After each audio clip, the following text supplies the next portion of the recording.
बेटा, गिर जाओगे। रुक जाओ चिराग, बंद करो इस तरह दौड़ना कूदना। मैं कहता हूँ यहाँ आओ, अभी ही बुखार ठीक हुआ है तुम्हारा। अरे भाई खेलने दो ना। मेरी बात नहीं मानेगा, गुस्सा दिलाएगा मुझे। चल जा अंदर जा।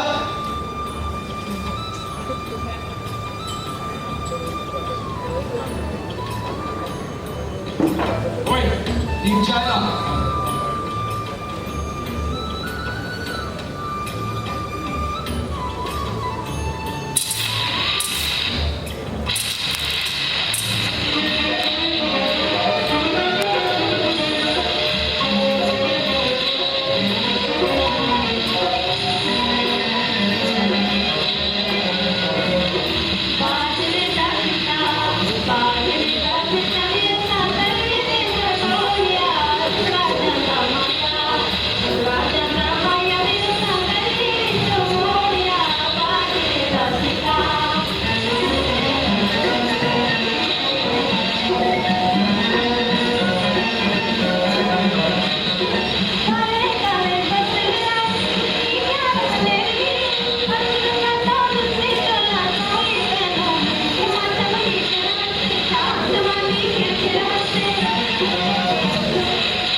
बढ़िया चाय।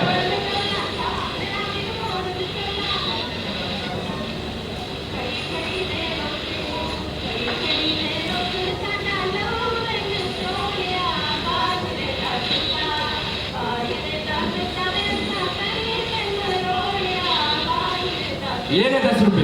शुक्रिया शुक्रिया मेहरबान साहब।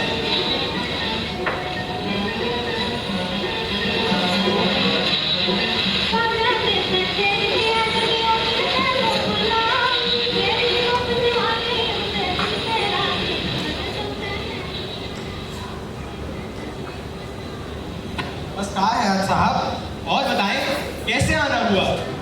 क्या बताऊं गुरमीत, बाहर तो दंगों का माहौल है। अब पता नहीं ये हालात कब तक रहेंगे।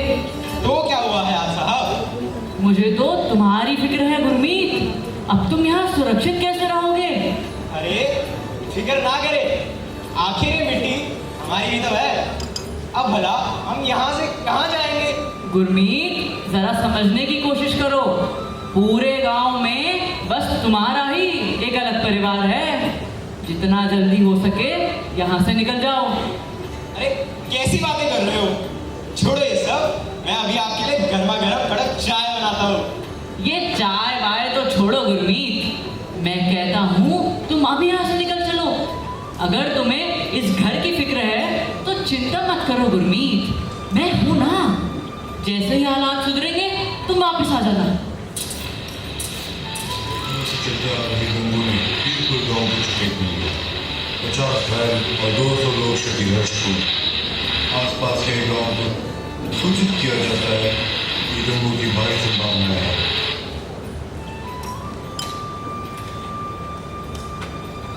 ये दंगे फसाद तो अब रोज का हो गया है साहब। अब भला इनसे डरकर अपनी जड़ें थोड़ी ना छोड़ सकते हैं। अरे अपना नहीं तो अपने बच्चे और पत्नी का तो ख्याल कर। मेरी बात मान, कुछ दिन की ही तो बात है। अच्छा अब मैं चलता हूँ, संभाल कर रहना, संभाल कर। ये गए हैं, हमें कुछ दिनों के लिए चले जाना चाहिए। अरे कैसी बातें करती हो? ये हयात को हमारी जमीन हड़पना चाहता है। मुझे तो अब ठीक नहीं लगता। ये भैया सुरक्षित नहीं है। इस गांव में नहीं तो बस पंजाबी है। वैसे आजकल की लड़की और हम यहाँ। अरे क्यों ये अनाप शनाप बोलती हो? अगर कुछ नहीं तो कम से कम 10 बार तो करीम साहब हमारे सामने ही बता गए हैं हम यहाँ सुरक्षित हैं। अब भला करीम साहब से बड़ा तो कोई मोदी पूरे गांव में नहीं है ना। पूरे गांव भर में सिर्फ हमारा ही घर सिखोगा है। इन्हें घेरत नहीं आएगी। चलो, दुकान में वैसे ही इतना काम पड़ा है और तुम यहाँ फालतू की बातें करने में लगी हो।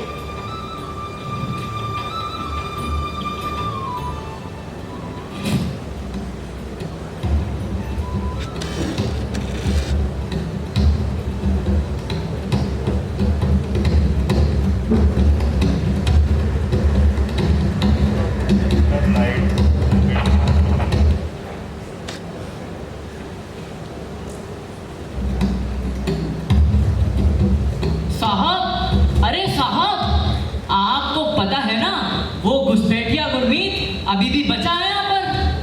वो अब तक अपने मुल्क नहीं गया है। मगर तू तो उस काफिर का दोस्त है ना। अरे साहब, उस गैर मुस्लिम का दोस्त और मैं, अरे ऊपर वाले को क्या मुंह दिखाऊंगा अगर उस काफिर से दोस्ती करूंगा। वो तो मुझे उसकी जमीन चाहिए। वो बहुत अच्छी उपजाऊ जमीन है, इसलिए मैं उस घुसपैठी को कहता रहता हूँ कि वो हमारे देश को, हमारे मुल्क को छोड़कर अपने मुल्क में वापस चला जाए। तो तू चाहता है कि मैं तेरे लिए उस काफिर को यहाँ से भगा दूं? वो एक काफिर है और काफिर का केवल एक ही अंजाम होना चाहिए, मौत। और सरकार, आप भी तो यही चाहते हो ना? मेरे साथ चलो और हाँ, अपना मुंह ढको।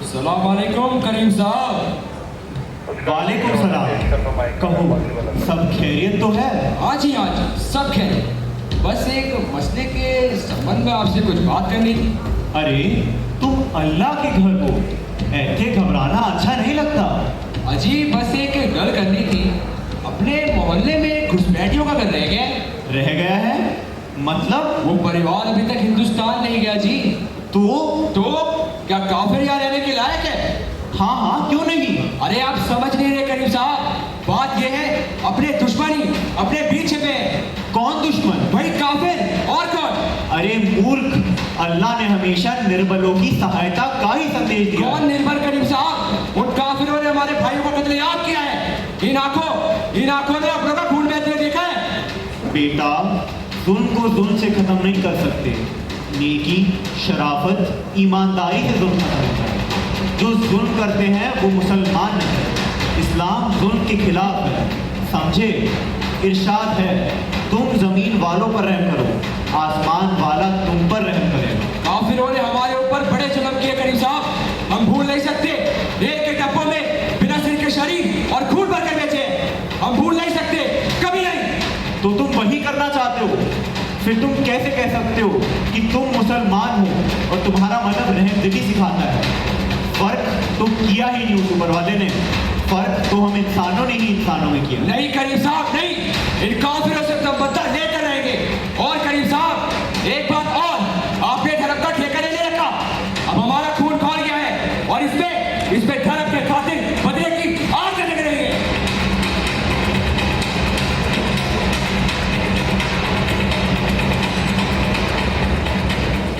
अब भी वक्त है, संभल जाओ, अल्लाह तुम्हें कभी माफ नहीं करेंगे, कभी नहीं।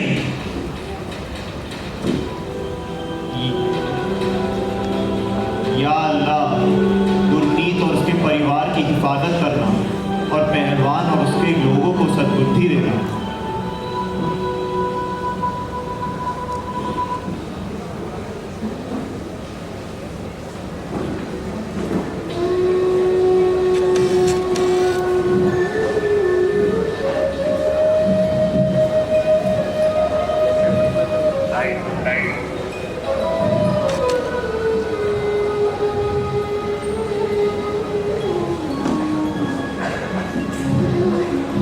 आओ बहन, आओ।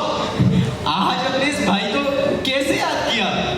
गुरमीत, तू समझने की कोशिश कर। अब यहाँ तेरे अलावा अन्य मुल्क का कोई नहीं बचा। सबके सब लाहौर छोड़कर सरहद पार जा चुके हैं। तू अपनी भी तो सोच, कल ही पीरपुर में दंगे हुए थे। मुझे तो बहुत डर लग रहा है तेरे लिए। अरे तुम भी क्या है फालतू की बातों में आ जाती हो? मैं कहीं नहीं जा रहा। अगर कुछ नहीं तो कम से कम 10 बार तो करीम साहब तुम्हारे सामने बता गए हैं। यह गांव जितना ही मुसलमानों का है उतना ही हमारा भी है। मुझे कुछ नहीं होगा दीदी, पर कुछ नहीं। अच्छा ये बताओ, कल रक्षाबंधन है, इस बार मेरी प्यारी बहन को क्या तोहफा चाहिए? मुझे बस मेरे भाई से वादा चाहिए।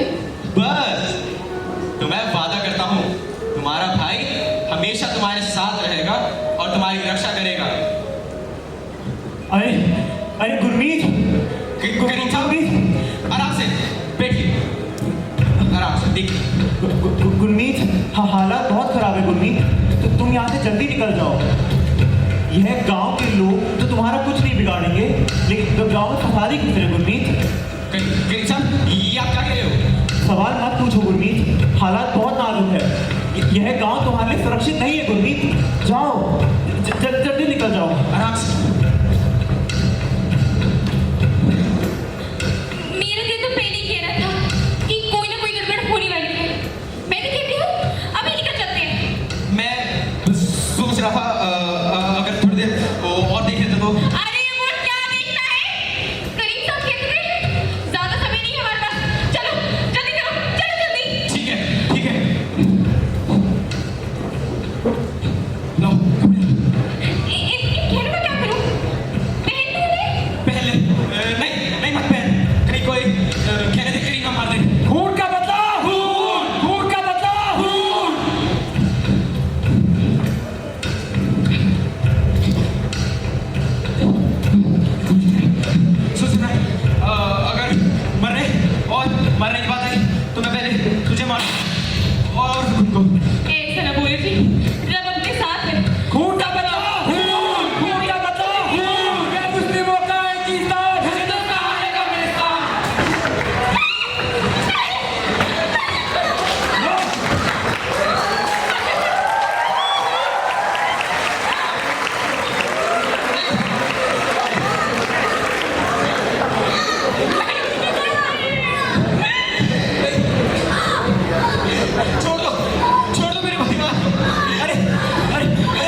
बेटा मेरा विश्वास करो बेटा, मैंने उन्हें बहुत समझाया कि तू ये ना समझे।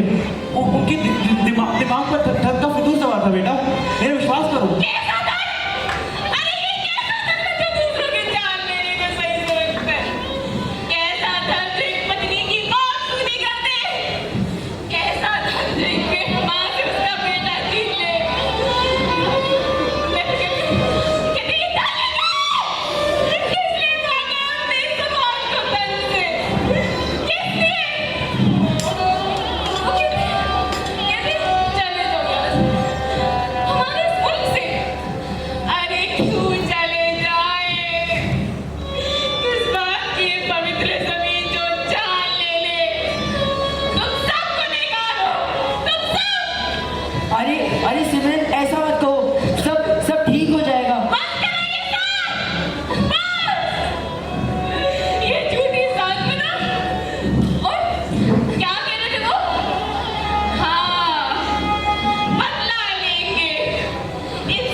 हफ्तों तक चली शहर की नफरत और हिंसा को देखने के बाद भी सिमरन भगवान पर भरोसा रख अपनी जमीन पर डटी रही। पड़ोसियों के बदले रूप देख वह जरा भी नहीं घबराई।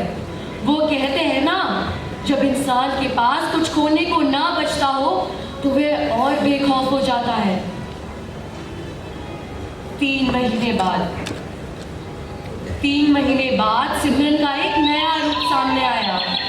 सिमरन ने उन बेसहारों के लिए अपने घर के दरवाजे खोल दिए जो इन दंगों में अनाथ हो गए थे, जिनमें महिलाएं, बच्चे और बुजुर्ग थे। वे उनकी सेवा व खान-पान का ख्याल परिवार के सदस्य की तरह रखती। छोटे अनाथ बच्चों को अपना समझकर ममता लौटाती और बड़ों को अपना भाई बहन समझकर परिवार के सदस्य का सम्मान देती। और एक दिन वही पहलवान जो अपने धर्म का हवाला देकर सिमरन की जिंदगी सुनी कर गया, इन दंगों में अपना परिवार, अपना पैर गंवाकर बेसहारों की तरह पनाह लेने के लिए सिमरन के अनाथ आश्रम के सामने सिर झुकाकर बैठा था। फिर वह बोला, मुझे माफ करना सिमरन बहन, मैं धर्म के नाम पर कत्लेआम कर महान बनना चाह रहा था, पर मैं एक अच्छा इंसान ही बनना भूल गया। मैं नहीं जानता था कि मैं धर्म के नाम पर कितना अनर्थ कर रहा हूँ। और तुमने तो इतना दर्द सहकर भी हमारे लोगों के लिए अपने दरवाजे खोल दिए। तुमने हमें यही सिखाया है कि मानवता की सेवा करना और सबकी रक्षा करना ही सच्चा धर्म है। तुम धन्य हो।